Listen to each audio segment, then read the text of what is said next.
Good morning, ladies and gentlemen, and thank you all for being here nice and bright early this morning. We've been talking about Creative Bharat since yesterday, and we've had some rather insightful conversations even yesterday about creativity and Bharat. Very pleased to have all of you today on the panel here with me, and thank you for having me as the moderator as well. Your introductions have already been made by the MC, so I'm going to straight dive into the point. Let's begin with Sanjay Nandaram. Sanjay, creative businesses, whether it is Gaurav, whether it is Shilpa, they've started such beautiful creative businesses rooted in the artisanal heritage of India. It is telling a powerful story of India to the world. What do you think it takes for such creative businesses to drive commerce? Because there's a balancing act that comes into play. You can take mine. Go with that.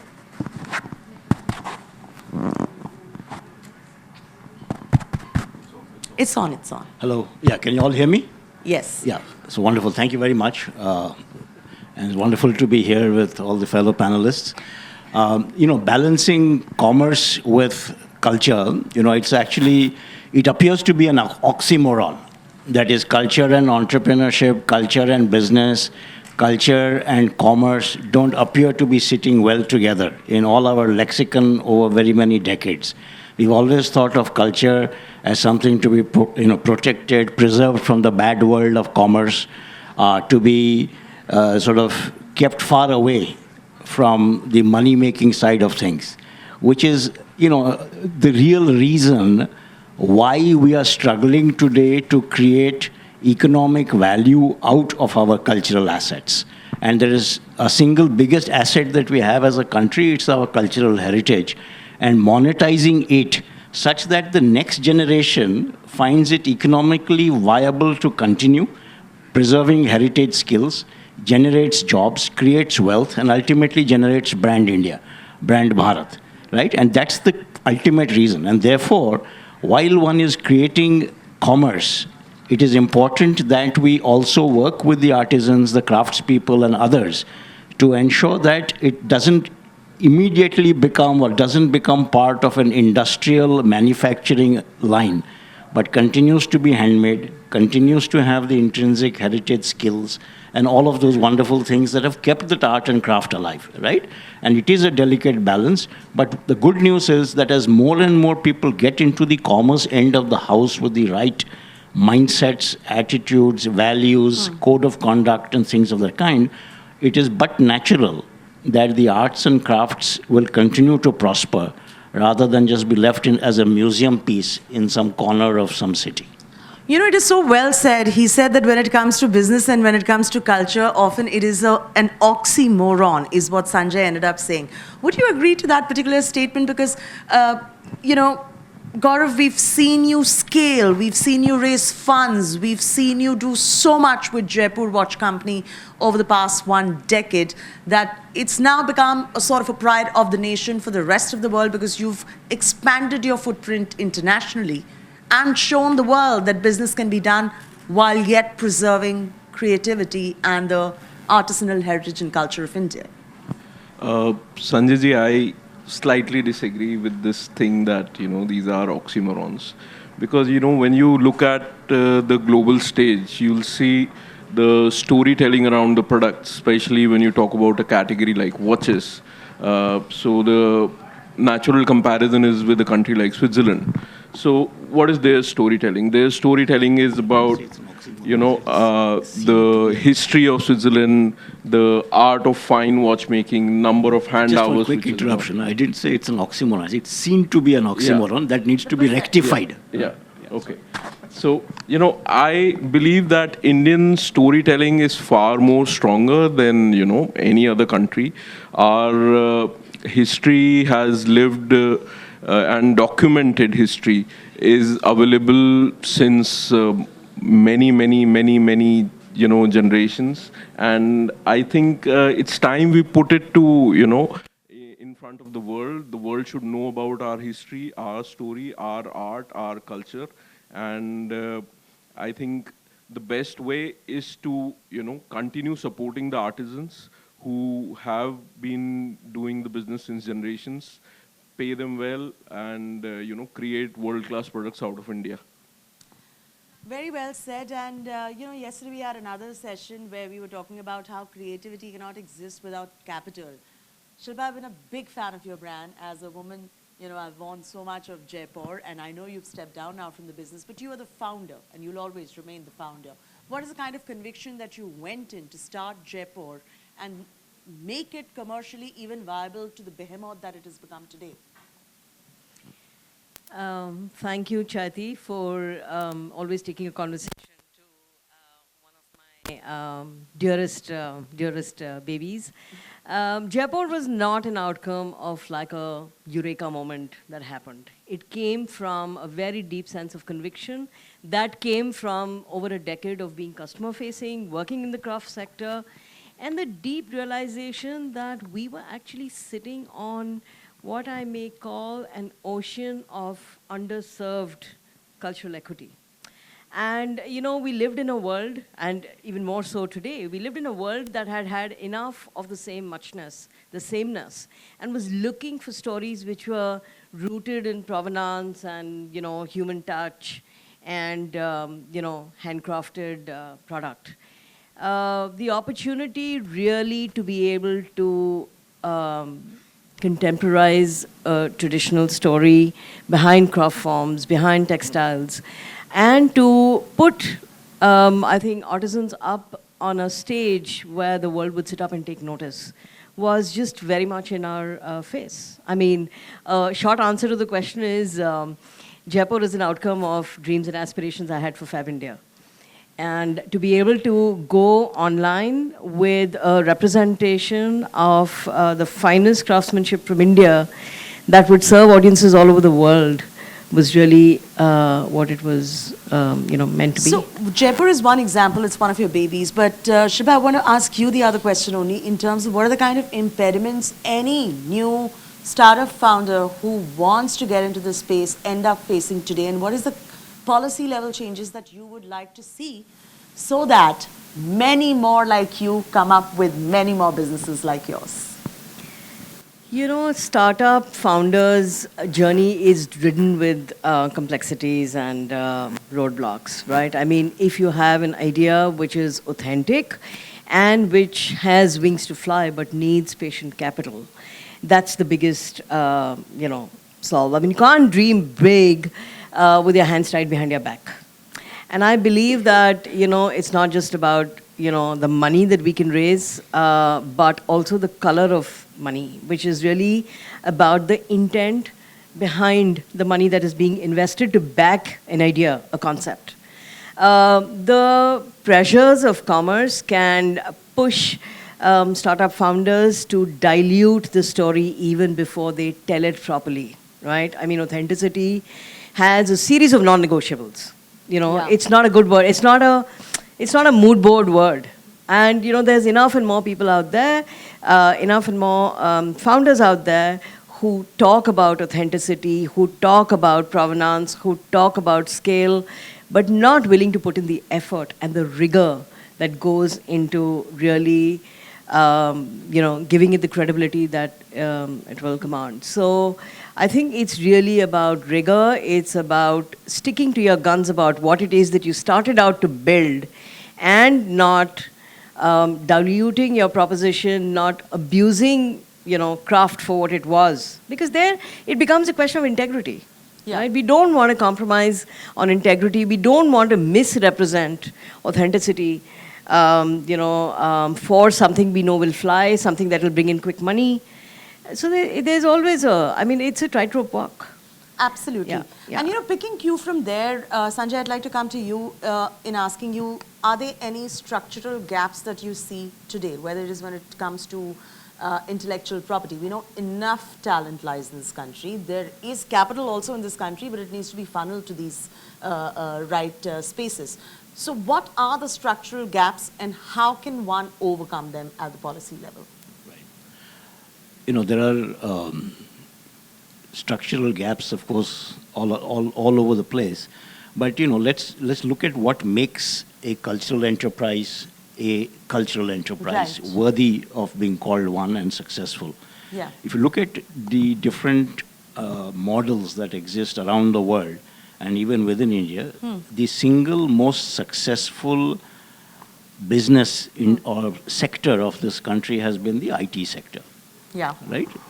In general. Now, what made the IT sector so successful, or even today the tech startup world, is the creation of an ecosystem, Yeah. which means the government through policies, corporations, startups, a whole host of mentors, advisors, lawyers, Yes. marketing service Yes. people, media, academia, think tanks, all of them contributed to doing their bit. Absolutely. So unlocking of capital, unlocking of talent, all these are important elements to Yeah. happen. But in the case of culture, at one level is very local. For example, a Rajasthan-based culture, very different from what you would find, say, in Karnataka, right? So it's local at that sense. At a higher level of abstraction, you can look at it at a policy level. So, for example, and very quickly let me respond to that, and particularly to Shilpa's point about the need for patient capital, which is such a critical element. Now, for patient capital, you need investors, funders of a very different mindset. Yeah. So if you look at, for example, what the government has recently announced, the RDI Fund for Technology Innovation, a 1 lakh crore fund, Yeah. with a 50-year low, almost close to zero interest-free loans being provided, right? So that is a huge example of patient capital because it takes time to build R&D. Similarly, if you look at India's startup policy, the DPIIT thing, Yeah. if there was a provision there for cultural enterprises, cultural startups, as a clearly carved out definition to unlocking of capital, whether through a CSR route or whether it's through grants, et cetera, that allow them to access the money. Third is to have some kind of an exit mechanism. While there is a SME forums, MSMEs, the Emerge Forum and all of that, there needs to be some mechanism that allows for subsequent capital to be raised and subsequent rounds to also take place. And therefore, the creation of this ecosystem is foundational. Without that, there are point interactions that take place everywhere, and therefore the impact is only going to be limited. Correct. Right? And that, in my mind, is the most important thing. We are attempting to do a little bit of that at NICE by creating an ecosystem for cultural entrepreneurship. And I believe that, across the country, as many, many more such initiatives take place, that it generates its own momentum. It generates its own interest, awareness through policy interventions, whether it's through academic think tanks. For example, how many livelihoods have been created by cultural enterprises? No one knows the answer. Yeah. But if I go to the IT sector and say how many jobs have been created, there's a mota answer, right? So all of this takes effort, coming together of multiple folks, right? And what's been the soft power impact Yes, absolutely. of a cultural enterprise? Requires study, takes Right. time, right? Right. Someone has to fund it, do it, and so on, right? Hence you need this ecosystem. Gaurav, what he said was very, very interesting, but yours is a little bit of a different space when it comes to watches as well. To my mind, when I see your brand, you're not selling watches, you're telling a story of India to the world through your watches. He spoke about artisanal craftsmanship and employment as well. Do you see that much of reverse migration happening through your sector as well? You're one of the few and far between ones who's doing these kind of watches, because historically, if we've seen, we're looking at Switzerland, we're looking at all those kind of countries where watches really come from. But you have really taken the pride of the country to the world. See, Chetty, I see a lot of artisans actually, working with us in making the watches because it's a new thing, It's something new we have introduced to them. They've never done watches as such, But when you go to them, when you give them the liberty to experiment, okay, Yeah. when you tell them, okay, irrespective of आपका कितना भी नुकसान होगा कोई बात नहीं, we'll bear it, but आप हमारे साथ काम करो, experiment करो. When you give them this kind of liberty, they are ready to work with you. So you can actually do it. It just takes a lot of attempt, a lot of hard work, and a lot of persuasion, when you are working with artisans in India. So that is something you need to be clear about. But once you are able to crack the code, then you have a full team of people who are ready to work with you. Right. Yeah. as far as just watches are concerned, how are you breaking that mindset of luxury watches can also come from India? Because your watches are a pride of the nation. The classic time makers, as I said earlier, are perceived to be the ones that are coming from overseas. Yeah. See, when I started now, almost more than a decade now, there were a lot of resistance because there was a mindset that India can't make world-class watches. Correct. Watches can only come from a particular country, and it has taken me a lot of time, a lot of persuasion, a lot of persistence to break this mindset, and it has only been possible by reviving the stories of India. Indian, when you talk about Indian royalty, we were the original creators of this word called bespoke, which has lately come in last 5-6 years. But Indian royalty was the originator of the word bespoke. So when you try to connect it with that, when you try to bring those stories back, then people are actually able to relate, yes, that Indian royalty is the real luxury. And when you are bringing watches with a connection to those and the handwork which has gone behind it, then I think the acceptance can come. So you need to bring the honest handwork which has gone behind the art, and that is where the storytelling happens, and that is when you can make world-class watches.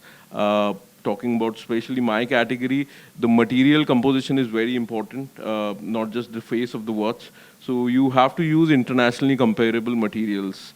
It can be sapphire crystal, it can be a surgical grade stainless steel, but it has to be comparable. There should be no compromise on that because that is a standard we need to follow. But at the same time, when you are able to add an element of India to it, it makes it unique.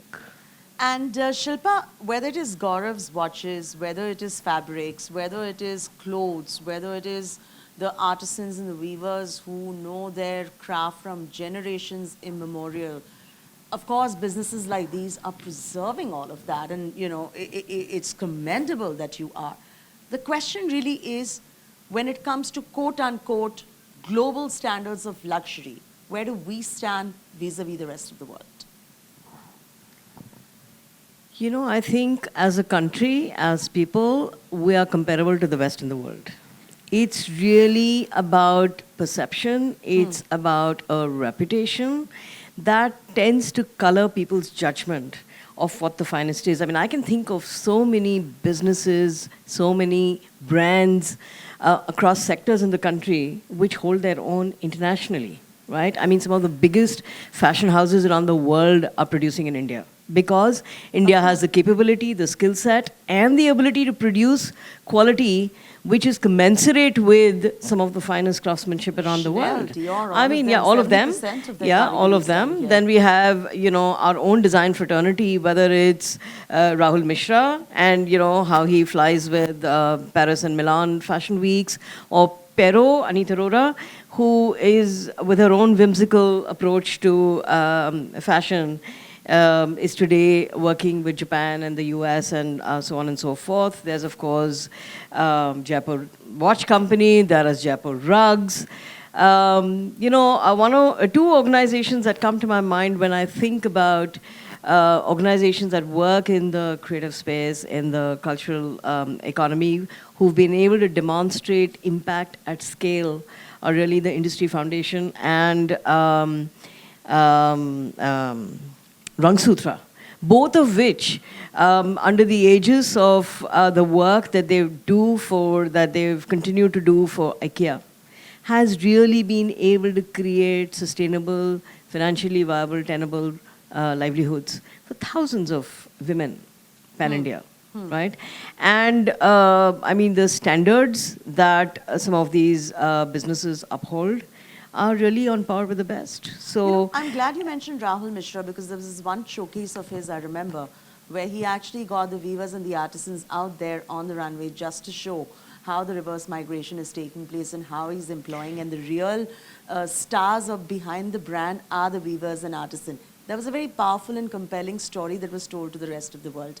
Do you think that somewhere many other brands need to follow suit and do more in terms of storytelling to break a certain perception that exists globally? Absolutely. The thing is that I think in the last 5 to 7 years, the big shift that I've seen, and like I said earlier on, is that the world is tired of the same. Yeah. Much of the same muchness, right? As I like to put it. They all want stories, they all want provenance, they all want the human touch. And I think in being able to tell those stories with honesty, with simplicity, and putting the artisan first, right? I mean, I always, say that design has to be co-creative. You don't take over. I mean, I find design intervention to be a very strong word.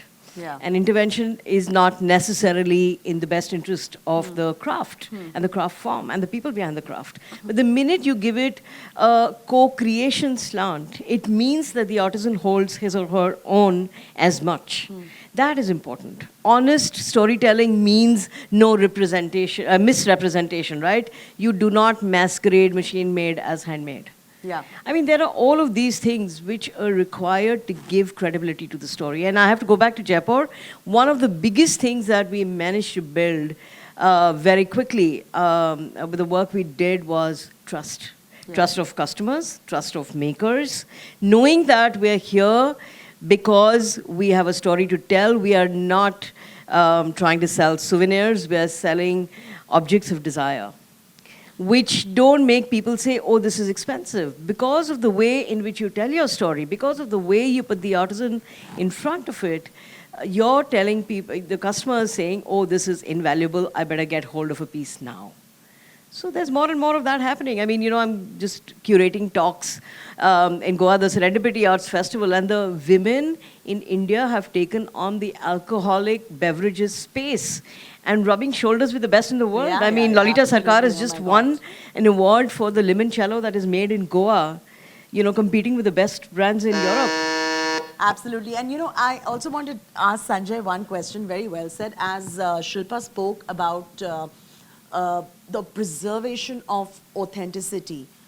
Sanjay and Gaurav, both of you, the minute you have capital infusion from big behemoth companies and corporations come into the labels which are preserving artisanal craftsmanship into India, there is a little bit of compromise which happens because you have to keep justifying your profit margins, your EBITDA, your this, that, and the other. And somewhere, most designers have told me, we like to stay away from investments only for this reason. But what happens in the process is that they don't scale. So this is a predicament. How can we resolve on a winding note from both of you? I'd love to know.